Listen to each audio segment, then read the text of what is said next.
heard the gentleman talking about a butt-kicking coach. Is that what you need? What are you talking about? Andy Reid, I've seen Andy Reid. He's gotten in guys' faces on the sidelines. It's called holding people accountable. You don't sit there like this idiot we got and just say, I expect. Because that's all he does. Well, you're expecting what? To get better just by saying it?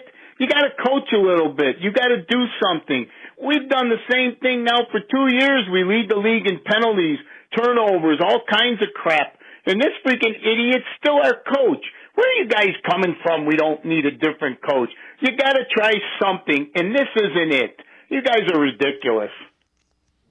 As always, we appreciate all of the voicemails. One of our frequent voicemailers.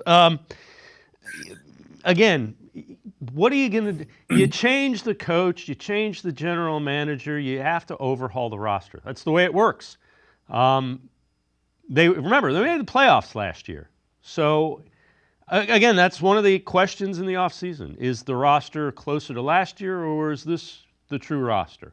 I'll listen. Yeah. I'll listen to those arguments now. I didn't want to hear them when they were 11-5. When they've won 3 games, I'll listen to them now. Yeah. Also remember, too, that ownership gave the coach and the general manager contract extensions this summer. So they believe in them to some degree, right? And I think, things have obviously, fallen apart here of late, and I get it. And I understand the fans' frustration. I don't think Kevin Stefanski's an idiot. I think he's an excellent coach. And I think people sometimes get too caught up in what they see on the sideline in terms of, a player or a coach's comportment. That's not necessarily what goes on behind the scenes. And as I mentioned earlier, I think Kevin Stefanski has this team's attention.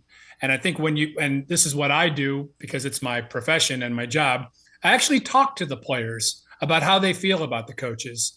And even talking off the record to players, they talk about how well organized Kevin is, how he's the same guy every single day. People want to talk about, he should show more emotion on the sideline. Look, there's plenty of ways to skin a cat. And some coaches go by the more cerebral approach. Some like the piss and vinegar type approach, throwing things, throwing a tantrum on the sideline. That's not going to do anybody any good at this point. I think players appreciate that they know where they stand with Kevin Stefanski on a daily basis. And, there's all this talk now that you need an ass kicker like Dan Campbell. Well, it looks great to have a football coach out there who's acting a particular way, but I don't think that's necessarily that makes him a better coach than anybody else.